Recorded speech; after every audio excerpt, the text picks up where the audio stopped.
great pride that I present to you at this time the President of Prairie View A&M University, Dr. Alvin I. Thomas.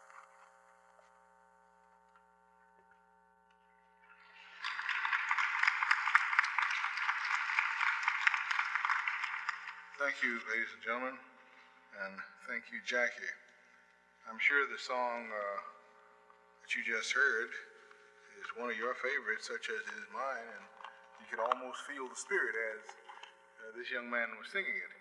And I'm sure that you can feel the spirit of Prairie View this afternoon as your young children or your sons and daughters come to this campus. But I think the spirit of Prairie View typified in the young people who spoke on behalf of their several organizations.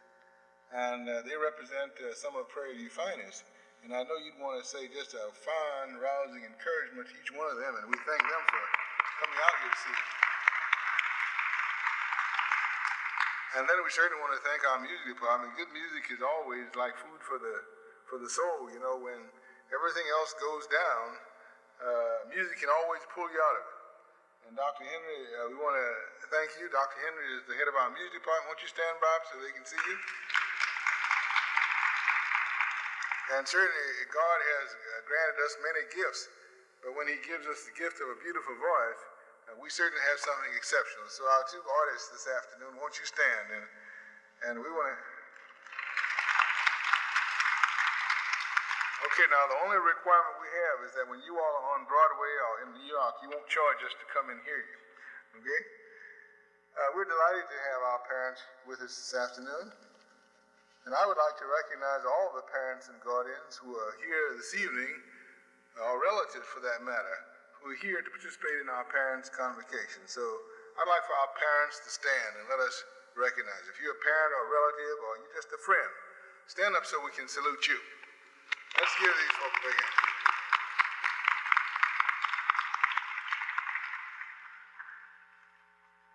We want to welcome you to our event. And I suppose I should salute the new students, because if they weren't here, maybe the parents wouldn't be here.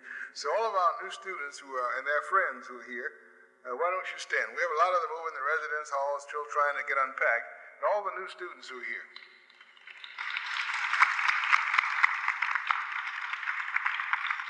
But we will have about 12 to 1,400 freshman students here by Wednesday or Thursday. But we're very delighted to have those of you who are here. And I'm sure you would, some of you came early this morning and you had a chance to see our faculty. They were around the rotunda and you had a chance to visit with them, because I saw some of you had buttons on from the foreign language department and you had papers from the English department and the nursing department. And I'd like for our faculty and our deans to stand so you can, we're very proud of our faculty and deans. Let's have our faculty stand so they can see who you are. Let's give these folks a big hand.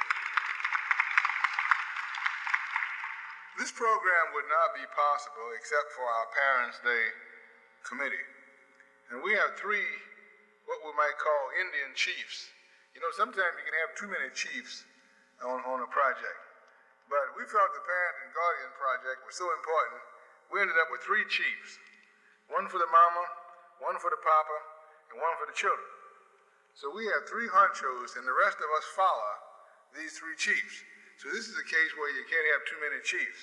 So I'd like for Mrs. Hunt, who's the director, and Dr. Johnson, who's the co-director, and Dr. Cooksey, who's the secretary, to stand up. Now these are the three chiefs, and they're responsible for this program today. Let's give them a hand.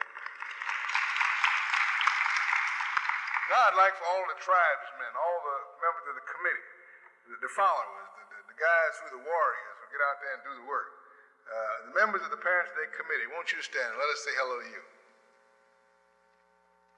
Oh, we got only three chiefs? Okay, wait a minute, don't jump up and down because I only saw one. Everyone stand up together now. All the committee members.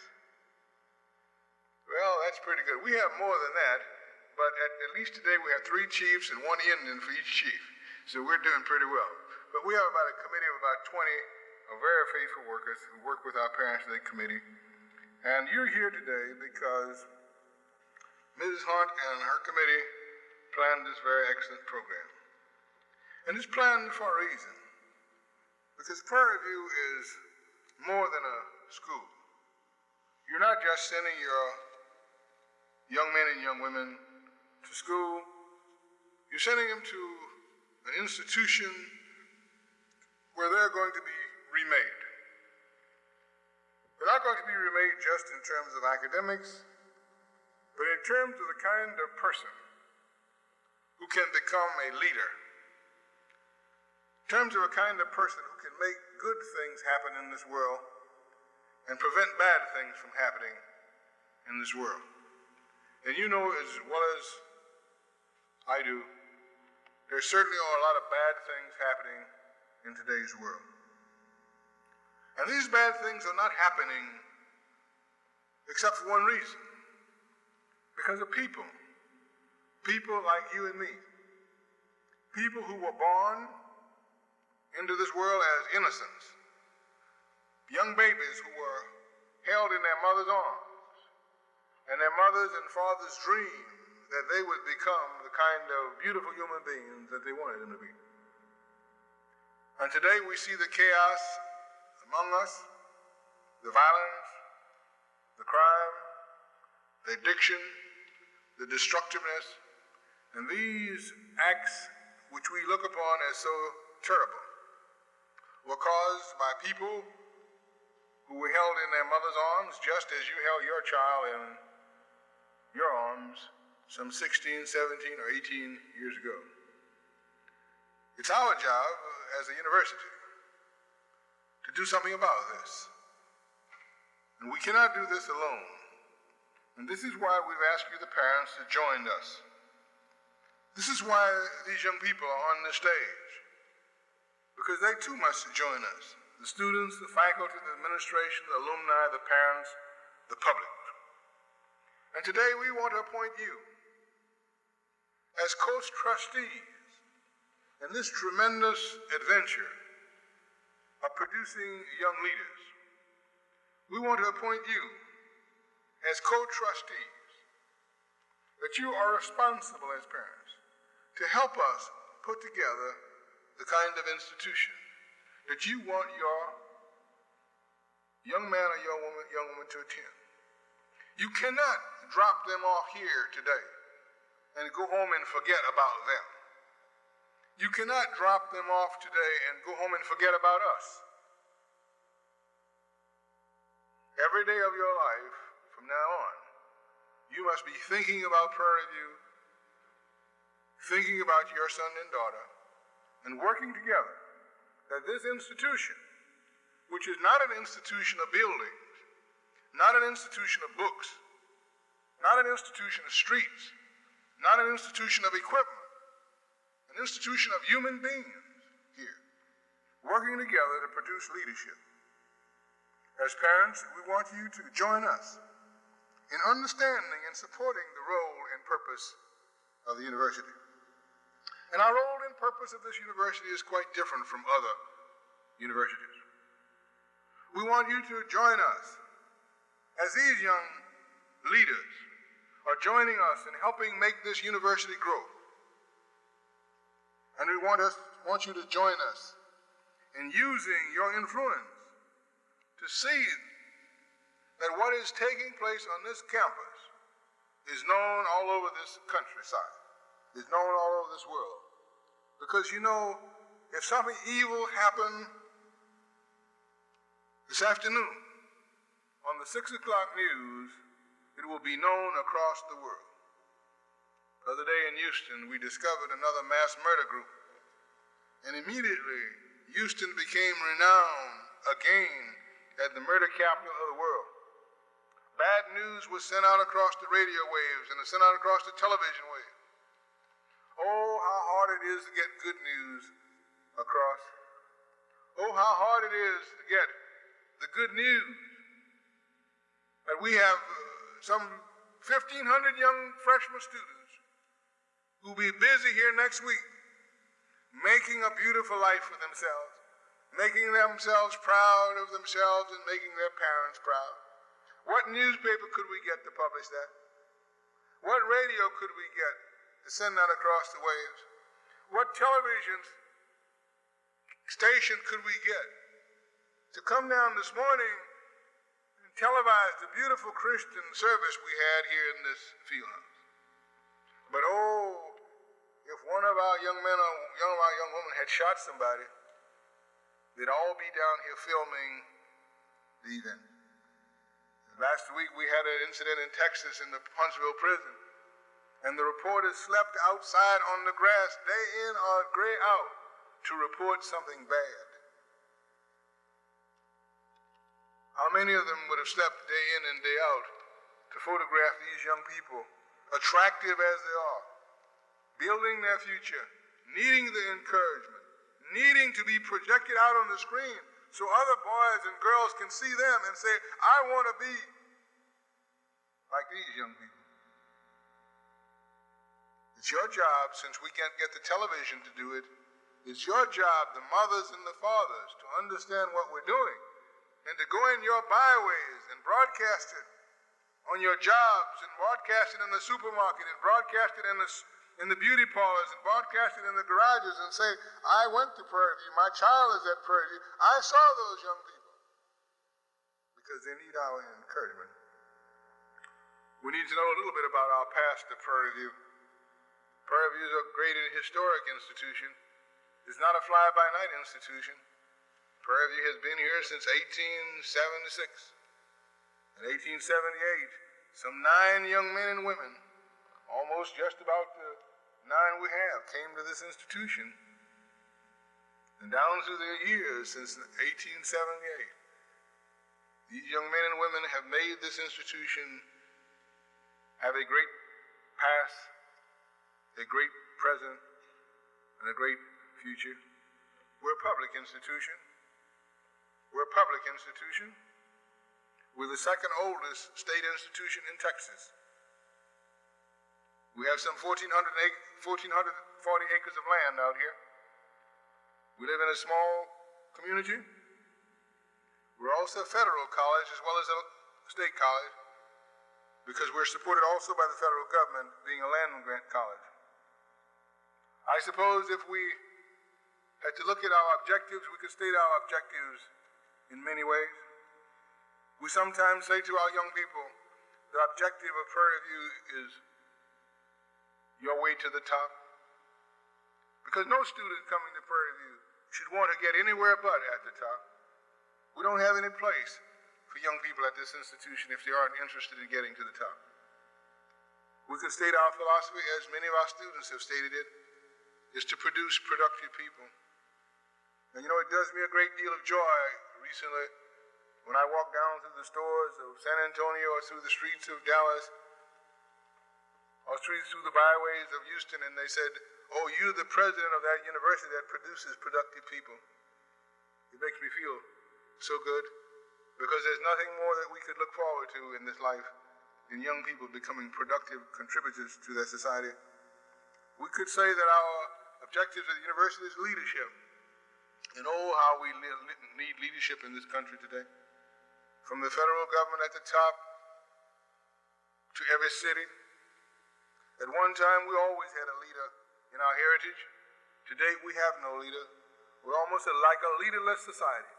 In our cities, in our communities, sometimes even in our churches. We seem hard-pressed for leaders. And we're going to turn to your sons and daughters to furnish that leadership. I tell our students sometimes, and you had an opportunity with me a few minutes ago, to eat in our very lovely alumni hall, a building which was named for some of you, because you're alumnus of this institution. And within the next year or so, we hope to have your name inscribed in that building. So Mr. Stewart and Mrs. Stewart, you can come back and you can tell your sons and daughters here how important you are. You can say a building at Prairie View is named for the Stewarts. And that would impress your children, I'm quite sure. It certainly would impress mine. So you have a building named on this campus for you. And I tell them quite often, as you saw, they were eating up there on red carpet. And you know good and well, you don't need to eat on red carpet. It has nothing to do with nutrition. I tell them quite often, you can have just as much nutrition in the back of an automobile eating that Jack in the Box. Just as much nutrition. But where they are going as young people, the leaders of this country are eating on red carpet. the corporate board of directors, the presidents, the influencers, the decision makers are not eating out of the back of their car. They're eating in the finest dining places of American life. They're making decisions across the dining tables. And this is why the young people from Prairie View, coming from humble circumstances and some not so humble circumstances, must learn how to adapt themselves to these kinds of surroundings. And this is why we're investing so much money. So another of our objectives would be leadership. But I suppose if I would summarize our objectives into all one, I suppose Reverend Van Johnson would approve of this when I said the purpose of this university might be summarized in that it is to see that each student live a worthwhile life and be able to earn a worthwhile living. To live a worthwhile life and to be able to earn a worthwhile living. So you will be seeing two parts to our institution. One where we're educating our young people to get out and get into mainstream America and get their share of the jobs which will pay the highest salary so they can earn a worthwhile living. And then you'll be seeing us calling upon our young people to have certain value systems so that they can live a worthwhile life, because after all, what does it profit a man to have a college education, a PhD, to have a job paying $25,000 or $50,000 a year, to have a home, to have an automobile, to have a boat, and then in the prime of life, shoot himself because he can't live with himself, commit suicide. Our people have always been poor people, but they've been proud people and they've been happy people. And they've taken us through the years, down to the valley of tears they've taken us. Right at, we're at the pinnacle of the triumph of our race, the triumph of our people. And they learn one thing, to live a worthwhile life. And we must teach this to our children. Prairie View is a first-class accredited institution. You're not leaving your students at a second-class institution. This institution is accredited by every regional, state, and national accreditation in this particular nation. Some of us don't realize that some of the larger majority institutions in the state do not have some of the national accreditation that this Prairie View A&M University has. Our enrollment, despite declining enrollment of institutions, Prairie View enrollment continues to increase, and we're looking forward to another record enrollment this year. But yet we're small enough to give your students the kind of individual attention that you need. We have a strong faculty. The faculty you just saw stand up has graduated from some of the leading institutions in this land. They have their doctorate degrees from some of the most able institutions in this land.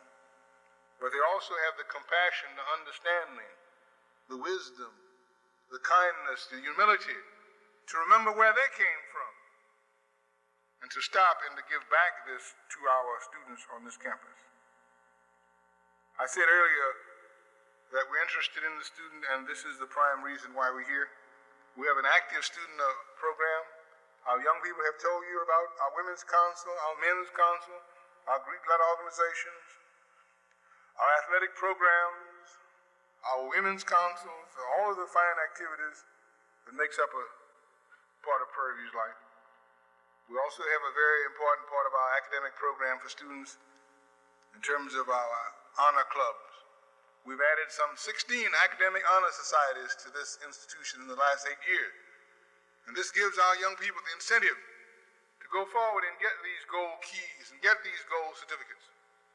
And when your young man or young woman tells you that I'm in one of the social clubs, also ask them, which one of the academic honor societies are you in?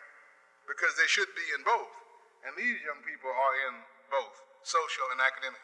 So they not only should have the pins and rings of the Greeks and the social clubs, but they also should have the gold keys of the Academic Honor Society, because Prairie View extends this privilege to our students. We We have a fine program of health services here, a fine program of food, although some of our students don't feel it's very fine. But I'd like to see you feed them on what we feed them. We feed our students on probably the lowest amount that we can possibly do. And we're very proud to say that we have not raised our food fee this year. And how many of you have not raised your food bill since last September? We did this because we know that we must try to help our parents keep the cost down. Cost is running amok in this country. And poor people especially have to pay exactly what rich people pay. When Mr. Rockefeller goes up and get a gallon of gas, he pays 50.1 cents for regular. And when Mr. Jones goes up, he pays 50.1 cents. And Mr. Rockefeller goes to get a loaf of bread, he pays 46 to 47 cents. And when Miss Robinson, with 7 kids go, she pays 46 cents. The only difference is Mr. Rockefeller doesn't run out of money, but Mrs. Jones and Mr. Robinson runs out before he can pay the rent, before he can pay the water bill, before he can send the kids to college. So our job is to help you along with that. Our budget this year will exceed some $18 million at this institution, and you should be proud that you're the co-trustees of an institution that's handling $18 million. But don't think this is all state support, because Prairie View is not a fully state-supported institution. Prairie View is as private an institution as any private institution you know of. And we must pay our own way for much of this. We get less than 36 cents out of every dollar we spend from the state of Texas. And this is why we're working so hard to keep the cost down, because there's nowhere to pass the cost on except to you, the parents and the student. So we want you to understand that we do not get our support fully from the state of Texas. For instance, when the legislature meets in January, the legislature will not appropriate any money for buildings on this campus, because no building on this campus was constructed by state money from the state legislature. Alumni Hall that you ate in was not appropriated with state money. Alumni Hall was paid for just like you paid for your home. We went out and got a mortgage, and we borrowed the money. Alumni Hall, we have to pay electric light bill just like you pay one at home. We pay a water bill just like you pay one at home. The state of Texas does not put 1 penny into Alumni Hall. The young lady spoke for the Memorial Student Center Board. The state of Texas does not give us 1 penny for constructing Memorial Student Center, for repairing Memorial Student Center, for buying the furniture, for maintaining the building. It does not pay for 1 employee. We must secure the money from non-state sources to support Alumni Hall. Your daughter will be living in Drew Hall. Your son will be living in Holly Hall. Not 1 penny of that money comes from the state of Texas. We built that building just like you build your home. We pay the workers just like you pay workers from you. It's operated just like a private institution. We're going to build a new hospital here, a new health center. It's going to be the finest health center within a radius of 50 miles of this campus. And not 1 penny of state money will go into that hall, because we can't put state money into these things. Our football team will be traveling all over this country this year. Not 1 penny will be used to buy a football of state money. Not 1 penny will be used to buy a uniform. Not 1 penny will be used to transport the students. And if the student gets hurt, not 1 penny will be used of state money to pay the bill, because we can't use state money to support the football team.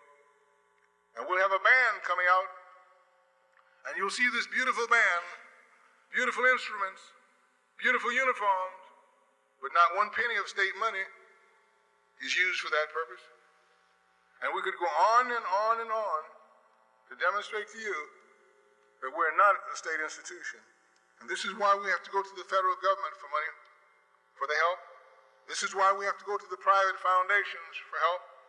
And this is why we're going to have to come to you, the parents, and ask you for your help. This is why we're going to have to turn to the students and ask the students for their help. And each student here can give $1 to the Prairie View Development Fund. But just imagine if each student would give $1 a semester. That's less than a nickel a day to the Prairie View Development Fund. We would have $10,000 a year that we could plow back that these young students could use for the things that they want to do, to have people come in to give speeches, to have entertainment, to help the needy, to engage in their social action program. We're going to turn to our faculty, and we're asking our faculty to give us an average of $30 or $33 among all of our faculty members. And if they do, we'll have some $25,000 that we'll be able to give to these young people. And that's all it's being used for our own young children. And we're going to be turning to you, Mrs. Hunt, and Reverend Van Johnson is going to be turning to you and asking you as parents to give just an average of $5 a year to the Prairie View Development Fund, because we are private school in a sense. And if our parents would give as little as that, we would have some $25,000 that we could give back to these young people in terms of buying some of the things they need to help them have an enjoyable stay at this institution. When you enroll your son or daughter at this institution, what can you expect? First of all, you can expect us to be concerned about the students. You can expect me as the president of this institution within a month or so to know every one of them by their first name.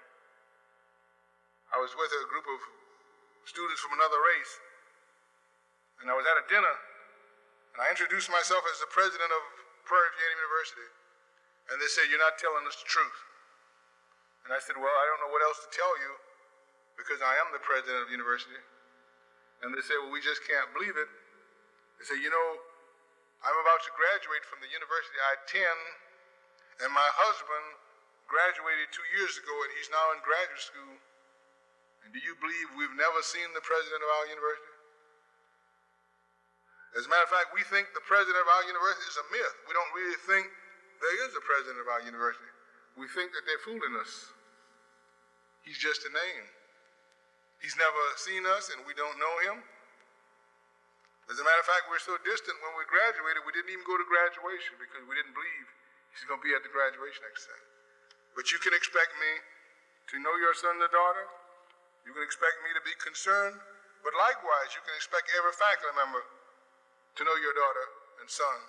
He's not going to be a number here. He's going to be Frank or Deborah or Denise or Cheryl or Betty or Gerald or Betty or Gloria or Luanda. And not only will I know his name, but all of his teachers will know his name. They'll know more than his name. They'll know how many brothers and sisters he has. They'll know where he came from. They'll know what he likes and what he dislikes. They'll know when he gets tired and when he gets restless. They know when he's happy and when he's sorry. And they'll know so many things that our young people need to have. They'll be concerned about the students. We'll also be concerned about you and what you feel, because you have dreams and you have aspirations. You have beliefs. You have feelings. You have some do's and some don'ts that you want us to listen to. And we plan to listen to these. We're concerned about what your aspirations are. What do you want your young people to be? And it's our job to help you fulfill your dream together with your sons and daughters. So we're going to be communicating with you on a monthly basis. And we'll be inviting you back to another Parents' Day program in April, so you can on the spot tell us whether or not we've listened to you properly. And you can visit with our teachers. And after graduation, as most of these young people will graduate, what can you expect? Before they graduate in their junior year, you can expect that they will be exposed to some 500 or 600 recruiters of the major corporations of America who will be coming to this campus seeking the graduates of Prairie View. You can expect that if your son or daughter is in education, and there still is a wonderful place in education for bright young teachers, you can expect some 200 school districts from all over this country beating a path to this campus, trying to recruit your daughter or your son to join that school district. So don't be surprised if your Carolyn or your Gloria ends up in Alaska. I know that's shocking, but the superintendent of schools is recruiting teachers for Alaska, just like the superintendent of schools in Houston are recruiting teachers on this campus for Houston.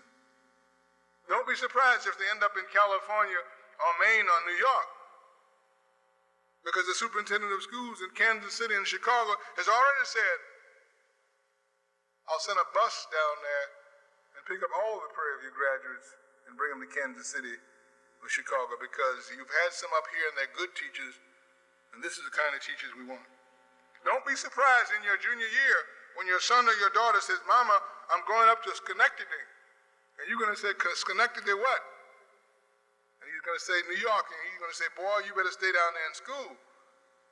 And he's going to say, but Mama, the recruiter says I can go up for an interview on a job with Kodak.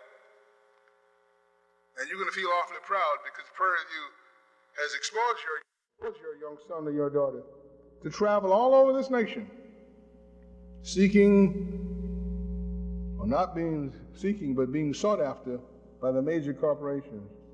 And when he graduates, you can expect him to leave as he walks across that stage with his first job paying $10, $12, $13, $14,000. Or you might, as Jackie Wilson, one of our young engineers who walked across the stage last Sunday, walked across with never having worked before in his life and a job offer of $17,000.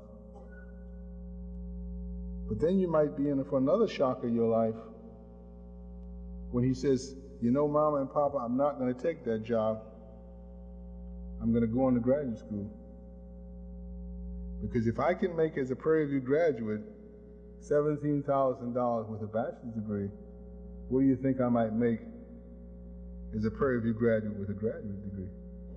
And that will tell you your young son or daughter has been educated, he's mature, he's looking out there in front, and Prairie View has been his way to the top.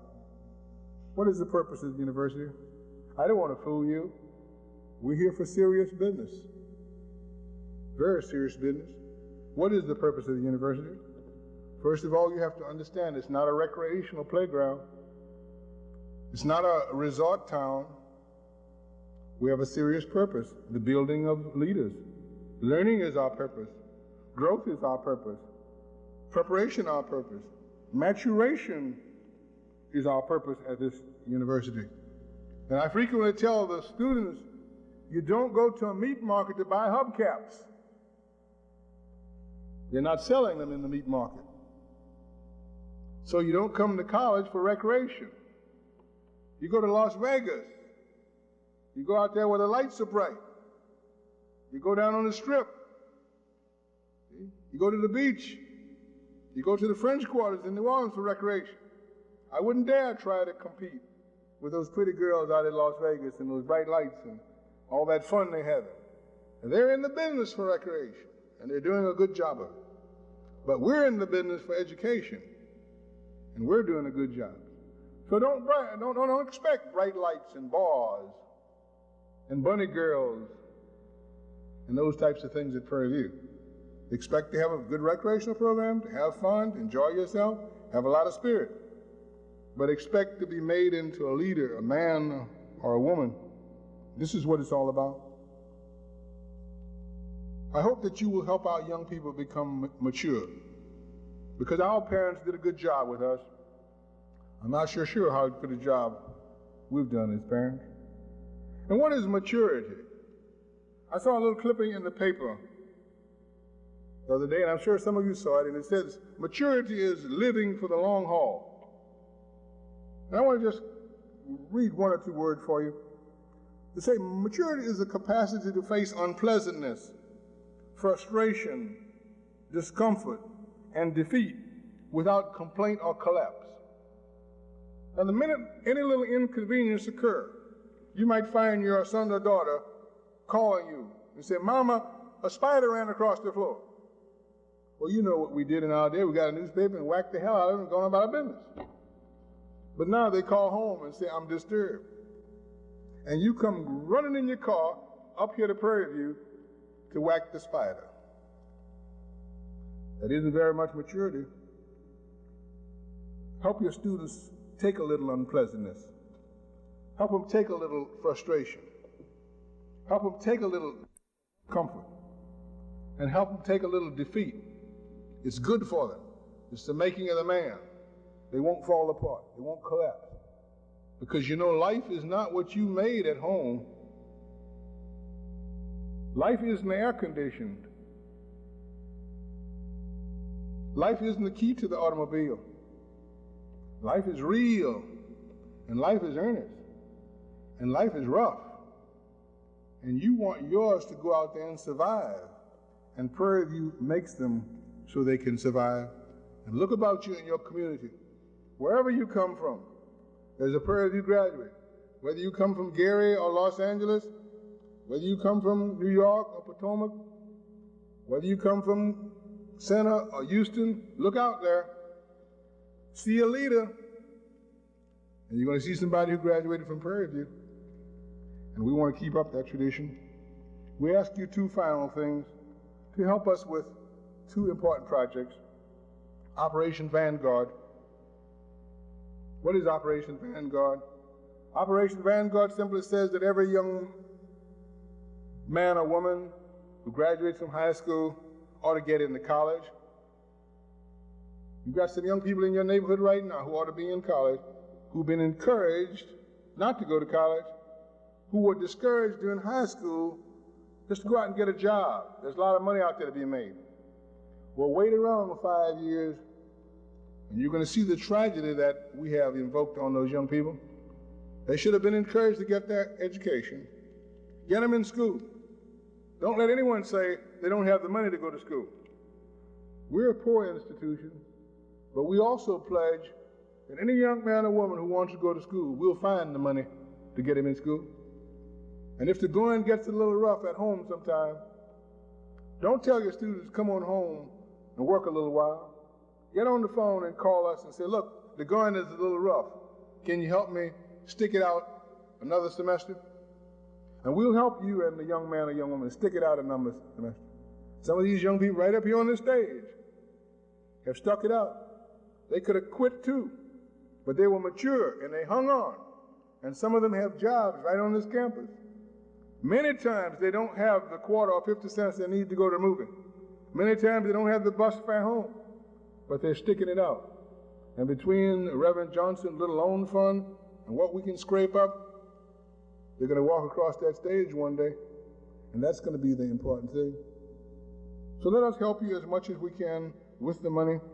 And then the next thing Vanguard does is not only get the students in school, help them stay in school, but we're trying with our image. Prairie View has a good reputation, but we're fighting this image battle. And you know what I'm talking about? Some people still don't believe that our institutions are good enough for their children. And I had a real tragic experience just a few days ago when a parent sent her daughter to a majority institution and she'd failed. And she sent her to another majority institution and she failed. And she sent her to another majority institution and she failed again. And then she turned to Prairie View and said, I want to get in. And I said, we have no place for your daughter. You made your choice, and your daughter could have been through school. Ironically, that same parent had sent one of her daughters to Prairie View, and the daughter graduated with honors and now was holding a very important job and was a very important person in the community. And she still hadn't learned a little simple lesson. Our institutions are good, and they're good for our people. They're good for us. We need to get our image up because they're good for other people also. There are a lot of good that we have in our institution, but we got to get our imagery straightened out. The same Lord that this young lady said, give me Jesus, that same Lord is good for everybody. That same Jesus is good for everybody. So our black churches, our little sentimentalities, our little humilities, our little homeliness is good for everybody. We also guarantee that we want you to work with us in Operation Success. Operation Vanguard gets them in here, but Operation Success gets them out of here. It's one thing to bring your daughter down here, but that isn't good enough. She has to succeed. She has to graduate. And we need your help to help her graduate. Help her understand that she's not here just for a good time. Help her to choose her friends wisely. Help her together with us to establish some goals. Help her to maintain her value system. If she was going to church at home, she ought to go to church up here. If she behaved herself at home, she ought to behave herself up here. If she said no back home, she ought to say no up here. She ought to have a sense of morality and have her understand or help him understand that everybody's not doing it. They just say they're doing it. And they've been saying that all through their life. So all they have to do is say they're doing it and keep on with their codes and their values. Help them look attractive, such as these young people look attractive. Help them to understand that we're not a refuge from criminal acts.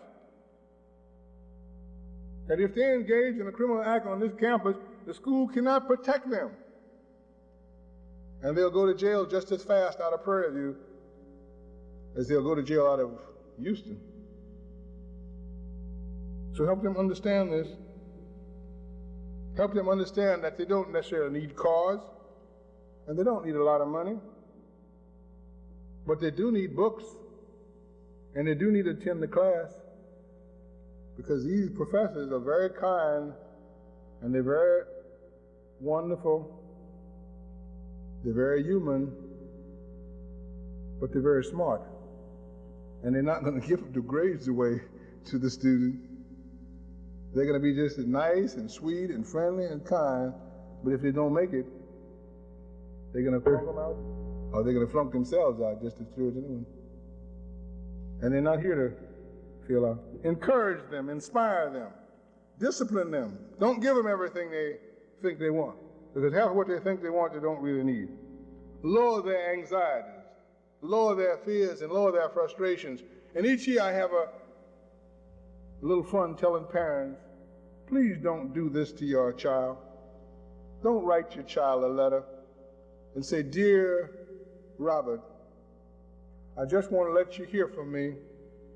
I fell down and broke my leg, but don't worry about that, Robert. Because you know, Grandma is in the hospital and she's about to die. And you know how much you love Grandma, Robert. But don't worry about that. We've taken care of her real well for you. As a matter of fact, Daddy just came home. He was walking because the transmission fell out of the car. And now since he doesn't have the car, he's going to lose his job. But don't worry, Robert. Everything's going to be okay. Because you remember little sister, she always helped. But we don't have to worry about her anymore because she's run away from home. And you know how much you loved her. But don't worry, Robert. You just stay there at Prairie View and study real hard, and everything's going to be okay. Now, that letter may have done you a lot of good, but it sure turned Robert upside down. That wasn't a very inspiring letter to get from home. And Robert's about shook up, and we don't know what's going to happen to him. Yesterday, he was an ideal, beautiful student, and today, he's laying in the bed sleeping, looking up at the ceiling, doesn't know what to do. We can't wake him up. We can't get him to class. We can't get him to eat. And he's saying, what's the matter? Nothing's the matter. And it takes us about 2 days to find that letter you wrote him. And by that time, we get you on the telephone and let you talk to Robert. And sure enough, you didn't fall down and break your leg. You just sprained it. And Grandma wasn't dying. It was just one of those chronic ailments she always had. And the transmission didn't fall out the car. The old man just thought it fell out the car. He needed an excuse to get in the house that day. And you didn't upset Robert, but good. So Robert's frightened for the rest of the semester, and he wants to drop out of school. So don't do that to your students. If you have to say something cheerful and say something encouraging. Because these young people love you. They love you very dearly. And they're frightened. They're frightened whether or not they're going to live up to your expectations. Because they want to make you proud of them. Each one of them want to make you proud of them. And they're trying extra hard. And when they sort of punch a little bit, they really need your help about that time. And it's our job, you and our faculty here at Prairie View to join hands. And don't let it get so tough on them that they want to give up. Because you know as well as I do, you can look back and you can find that somebody helped you along the way. And I don't think they're going to make us half as many mistakes maybe as we made. We just were a lot better, I think, covering up our mistakes than they are. I'm letting some secrets out now. Yeah. So let's join hands with him and help him out. We've got a lot of help for them. All of these students here are brothers and sisters. And when we talk about Prairie View students as brothers and sisters, we mean it. They're going to help them. The Junior Fellow Organization will be right there day and night to help your son and daughter. And if something's going wrong, you say, Junior, let me speak to your junior fellow. And you get one of these fellows on the telephone, and the girls are fellows also, and say, what's happening to my junior down there? What you all doing to him? And he'll tell you what's happening. And if the junior fellow can't answer your question satisfactorily, call the senior fellow. The senior fellow's in that residence hall. And get to know who your son's daughter's teachers are. Call the teacher. Don't come running up and down that road. We've had parents, we've had girls, Mama, my heart's broken. I'm dying. I'm going to commit suicide. I'm going to take my life. And Mama gets up in the middle of the night or the middle of the day and rushes to Prairie View. And when she gets to the dormitory, she can't find Susan. And she's hectic and running all over this campus looking for her Susan. And when she does find him, Susan's down there in the move with some boy. And she said, what happened? She said, when I called you, my life was falling apart, but when I walked out in front of the dormitory, I met a fella, and my life got back together again. And I'm off to making a new life, Mama. And by that time, you want to shoot Susan and really commit murder instead of suicide. But keep in mind, young people go up and down pretty fast. You know them because you've lived with them for 18 years. But we have a lot of people to help them. Sometimes they will have serious problems. And at that point, you can call on us to help the Dean of Students, Dean of Student Affairs. We have student activities directors, our ministers, which you saw in our little brochure, our classroom teachers. Watch that telephone. Watch that telephone. Don't let them make too many collect calls. You can't imagine how long love can grow in a conversation. And the Bell telephone call will charge you for every minute. And if you aren't careful, you'll end up with a $100 telephone bill talking to your baby. And that's $1,200 a year. And that's enough to pay her tuition. We're going to have a good year here at Prairie View. I've tried to talk to some human things. There's no sense in talking to you about algebra and trigonometry and calculus and political science and all those types of things. Our teachers will take care of those things. They're experts at it. But we want to talk about these precious possessions and how we're going to nurture them and help them grow through the next 4 years. We join you as parents. We ask you to join us in recognizing that you have placed your young sons and daughters in an excellent institution, an institution that has a reputation not only for enrolling good students, but taking care of good students during their enrollment, for causing them to become dynamic young leaders. And those of you who are parents of these young people, you saw them when they left home, but now you see them now. And I know they do as my children do me. They surprise you, and yet they make you so proud. And this is what Prairie View is going to do for you as parents and students, make you so proud of your sons and daughters, so proud that you have become co-trustees with Prairie View in producing productive people. And this time, the productive people will be your own. Thank you so much.